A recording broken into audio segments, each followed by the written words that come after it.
მას ვერც ხმაურიან თავყრილობაზე შეხვდებით და ვერც ლიტერატურულ ეგრეთ წოდებულ ტუსოვკებზე. როგორც თავად ამბობს, ნამდვილი ლიტერატურა შინაა ჩაკეტილი. ირაკლი სამსონაძეც შინაა ჩაკეტილი გარეუბანში.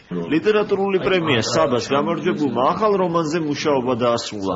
ხრუბელი სახელად დარინდა, ასე ქვია მწერლის ახალ რომანს, რომლის პრეზენტაცია დღეს შედგება. რომანი ერთგვარი დასასრულია იმ დრამატურგიული ხაზისა, რომელიც მწერალმა 10 წლის წინ ყურდბალისში დაიწყო. თავად მწერალი უკანასკნელ ნაწარმოებს ტრილოგიის დასასრულადაც კი მიიჩნევს. რაც შეეხება იმ მესამე დასკვნით ნაწილს ამ ტრილოგიისას თუ ესე მოვაქცევთ, რომელიც პრინციპში ამთლიანებს პირველ და მეორე რომანს. აქ უკვე ერთ დღეზეა საუბარი, ანუ სრული 24 საათი და აი პრინციპში იმ წერლის ცხოვრებაზეა, რომელიც იწყება ყურდბალისში, ხო? პირველი რომანი ყურდბალისში მწერალმა 10 წლის წინ დაწერა მანგლისში. მაშინაც და დღესაც ირაკლი სამსონაძეს როგორც დრამატურგს ისე უფრო იცნობენ ვიდრე მწერალს. რობერტ სტურუა, ანდრო ენუქიძე, შავა გაწერელია, გიორგი თავაძე. მისი პიესები საქართველოს თითქმის ყველა თეატრის ყველა დიდ რეჟისორს დაუდგამს. აი ესეც მოსწავლეების თეატრი, ესეც. აი ეს არის ერთ-ერთი პირველი აღდგენა უქმნის სასოფლოების. რა ვიცი, ბევრია რა. თუმცა ირაკლი სამსონაძე რომ თანამედროვე მწერლებს შორის ერთ-ერთი ყველაზე საინტერესო ტექსტების ავტორია ცოტამ თუ იცის.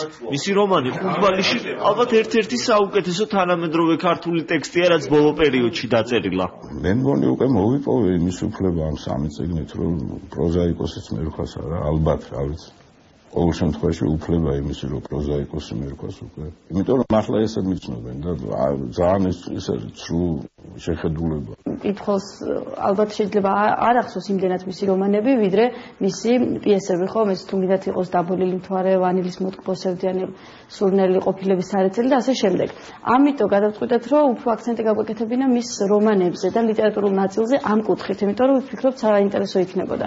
პირველი რომანიდან დღემდე პაუზა საკმაოდ დიდი გამოუვიდა, თითქმის 10 წლიანი. შესვენების შემდეგ მწერალმა ლეს საათი დაწერა. ნაწარმოები წელს საბას ნომინაციაზეც იყო წარდგენილი როგორც საუკეთესო ლიტერატურული რომანი. ეს არის ტრილოგია, რომელიც თავისებურად მოგვითხრობს სამსაუკუნოვან საქართველოზე თავისი განუყოფელი პერსონაჟებით, დროით და იმ გამორჩეული ხიბლით, რასაც ირაკლი სამსონაძე ხედავს ამ სამსაუკუნეში.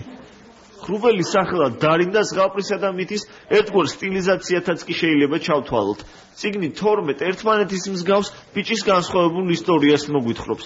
რომანი გამომცემლობა ინტელექტმა, ლეს საათთან და ყურდბალისთან ერთად გამოსცა. ქართული ლიტერატურის მოყვარულებს დღეს ირაკლი სამსონაძის ტრილოგიის შეძენა მის პრეზენტაციაზე 20%-იანი ფასდაკლებით შეეძლებათ.